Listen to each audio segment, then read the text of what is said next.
On garde le contact. Réagissez en direct. Lundi. Famille élargie africaine. Comment en faire un atout? Mardi. Que faites-vous pour rendre chaque membre de votre famille productif? Mercredi. Artistes et accoutrements. La sobriété ou l'extravagance? De quel côté êtes-vous? On garde le contact à Speechline 22 40 12 54. On garde le contact. Excellent début de semaine sur RTI2, madame, messieurs. Nous sommes très heureux de vous retrouver. On espère que vous avez passé une très bonne semaine et certainement le temps sera donné ici par une discussion qui vous permettra en ce moment de pause de nous aider à élucider certaines questions ou encore à comprendre certaines questions. Et les habitués, les avertis le savent déjà. Ici, le lundi et le mardi, on parle afro-optimisme pour aider les Africains à comprendre que l'Afrique a beaucoup de trésors et que l'Afrique sorte de limitations. Raison pour laquelle aujourd'hui, on va faire une opposition famille élargie, famille restreinte ou famille nucléaire si vous préférez.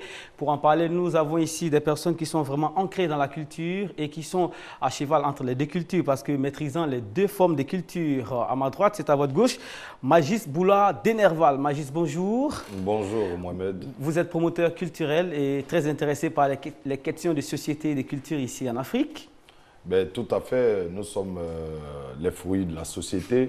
On ne peut faire autrement que de vivre ce que la société vit. Nous sommes forcément des maillons de cette grande chaîne humaine.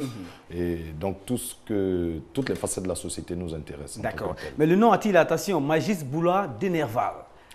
Ben oui, tout à fait. Tu l'as dit tout à l'heure dans ton introduction qu'il y a des personnes qui sont à cheval entre les deux civilisations. Et c'est mon cas.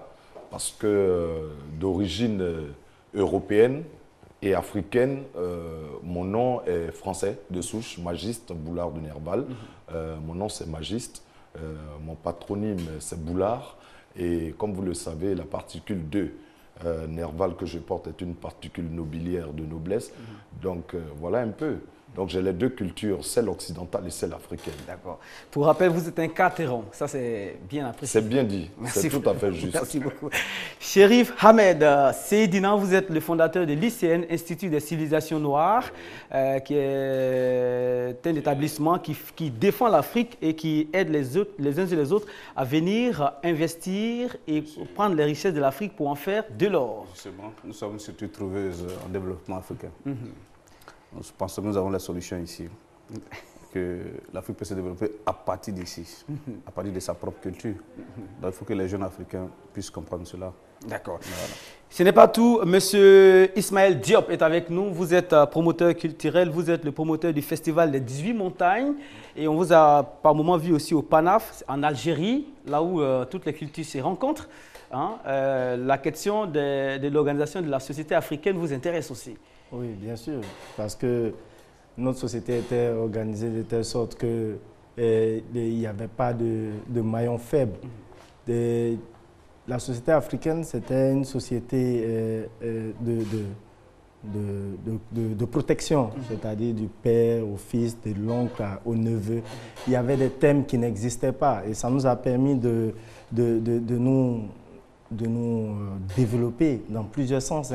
Et je crois qu'on aura l'occasion d'en parler. En tout cas, certainement, avec vous ici, mais aussi avec ceux qui sont à la maison ou ceux qui sont à la pause, parce qu'entre midi et 2, on aura l'occasion certainement de nous envoyer des messages sur notre page Facebook. On garde le contact ou encore nous appeler en direct au 22 40 12 54 pour nous permettre de bien comprendre cette question et de savoir si la famille africaine, la famille élargie, est plus un atout qu'une charge aujourd'hui ou encore vice-versa.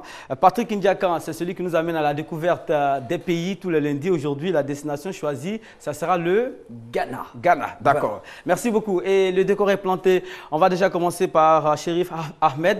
Pour parler de famille, il faut parler de l'organisation de la société. Bien sûr. Avant l'arrivée des grandes puissances ici en Afrique, il y avait une organisation sur place. Quand même. Bien sûr, bien sûr. Je voulais faire une petite rectification là. Le mot grande puissance est trop dit, quoi. Parce qu'à l'époque, quand les Occidentaux venaient ici, on était tous des grandes puissances.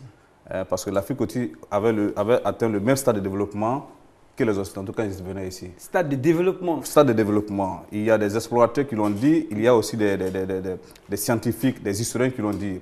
Je peux citer peut-être, par exemple, Stephen Hans, qui est un historien américain, qui a dit dans le monde diplomatique que quand les Occidentaux venaient ici en Afrique, ils ont été surpris de découvrir une Afrique développée, c'est-à-dire une Afrique développée scientifiquement, culturellement, et une Afrique civilisée. Est-ce que vous comprenez? Scientifiquement. Scientifiquement, oui. Oui. Parce que la science, c'est le cadeau même que l'Afrique a donné au monde, la science. Détailler ça, on voit. Oui, bon, si on veut détailler, je prends par exemple la chimie. La chimie, ça veut dire science de l'homme noir. C'est un mot qui vient du Kemet. Le Kemet, c'est le premier nom de l'Égypte. Est-ce que vous comprenez? Le Kemet veut dire la terre des Noirs. Donc la chimie, ça veut dire la science des Noirs. Mais pourquoi on n'en a pas profité? Pourquoi est-ce que c'est par l'autre bord que vraiment on bénéficie des bienfaits de cette découverte? Non, parce que vous savez que quand les gens sont venus chez nous ici, au fait, ils nous ont, d'une manière ou d'une autre, bloqués dans notre démarche de développement. Est-ce que vous comprenez? Parce que l'esclavage, quand même, l'esclavage, les intelligences sont partis d'ici, les bras valides, les femmes comme les hommes. Donc ça fait que ça nous a vraiment freiné dans le développement. Sinon, c'est ceux qui ne savent pas, qui pensent que c'est les Occidentaux qui nous ont appris la chimie. Non, il n'y a pas de problème. Nous, on le sait déjà, les Africains le savent. Et les Africains même ont développé l'Afrique, même le monde, à partir de ça aussi. Mais Ismaël, on peut avoir de l'or, un trésor entre les mains et ne pas pouvoir en faire usage. Il y a ça aussi. Bon, vous savez, je crois qu'il y a la méconnaissance de l'Afrique, en fait, par plusieurs personnes.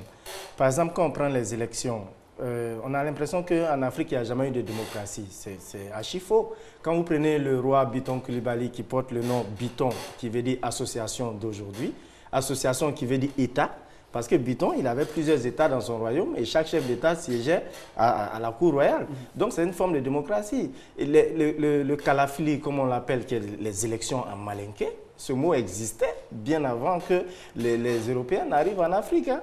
Parce que quand on dit comment on faisait des élections, il y avait chaque couche de la société qui représentait. Par exemple, il y avait une femme enceinte, une personne de 3e âge, un enfant, un adolescent qui venait. Chaque leader représentait une baguette et il y avait un signe qui était caché. Et ces différentes personnes venaient choisir. Et celui qui a été choisi 4 fois devenait roi. C'est-à-dire qu'il y a plein de choses qui existaient. L'Empire du Mali, elle était régie par une charte qui s'appelle le Koudoukan Fouga. C'est une sorte de constitution. Donc le Koudoukan Fouga, quand il a été créé, la première constitution africaine, il n'y avait pas d'Européens ici. Donc on a plein de choses. Je crois que c'est la méconnaissance de l'Afrique qui a fait qu'aujourd'hui, on dit que nous sommes un peuple qui apprenons tout de l'Europe et que nous n'avons rien. On espère que... Le problème de l'Afrique, les Occidentaux le disent, quand tu veux cacher quelque chose à l'Africain, il faut le mettre dans un livre. C'est parce qu'on ne lit pas. L'Africain ne lit pas. Quand tu ne lis pas, tu ne peux pas te développer. Madame, Messieurs, on aura l'occasion de comprendre beaucoup de choses aujourd'hui, surtout dans le contexte de la famille. Est-ce que la famille africaine et la famille élargie est plus un atout qu'un problème? 22 42 54, ça sera dans la seconde moitié de l'émission. On a décapsulé ainsi avec l'organisation de la société africaine. On se revoit tout de suite parce que nous sommes à la porte de la semaine et on a l'occasion et la chance de pouvoir rendre compte de tout ce qu'il y a eu d'explosif le week-end. Alors, l'événement qui va venir, c'était le African Fashion 6 avec Isabelle Arnaud. Il est toujours très important de revoir ces événements qui ont marqué l'opinion. On se revoit tout de suite.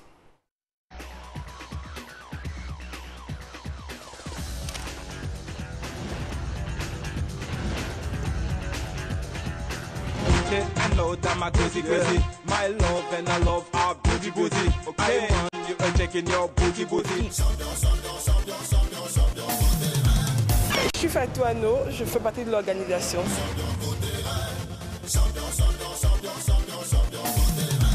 La Côte d'Ivoire, c'est quand même un carrefour de la mode. Je veux dire, quand on vous invite à un défilé en Côte d'Ivoire, c'est pas n'importe quoi. On va démontrer aux yeux du monde que la mode avance, que la Côte d'Ivoire avance, que nous sommes ici, nous vivons dans la paix.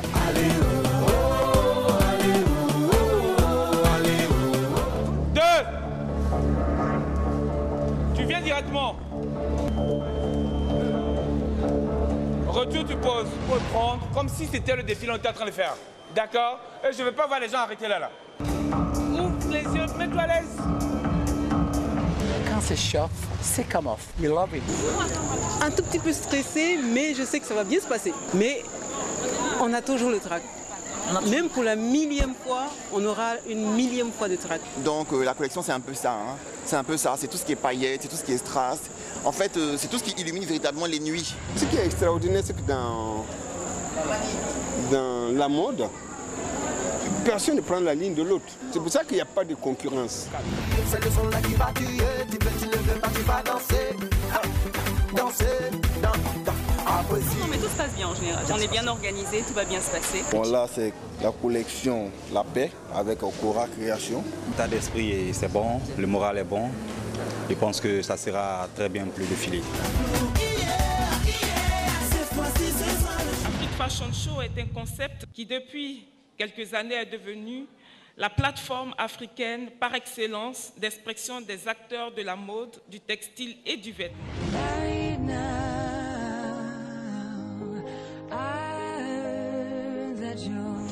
Il y aura 5 comme tout le monde. On va faire 2 robes de mariée et 3 robes de soirée.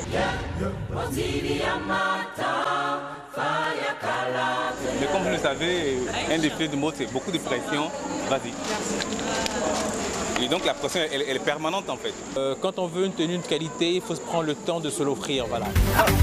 Danser, apprécier ma nouvelle manière de mettre mon fire.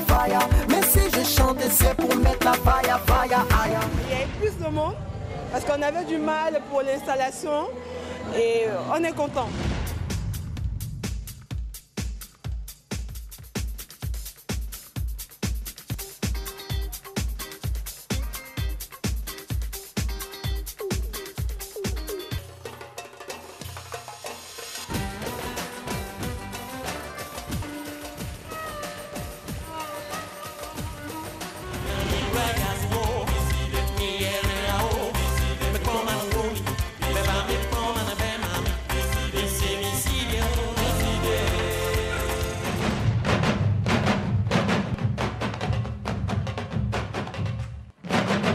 Quand c'est choc, c'est come off. Voilà, c'est lui qui m'a dit. C'est lui. J'ai dit. Tu vois, on est dans le même ton.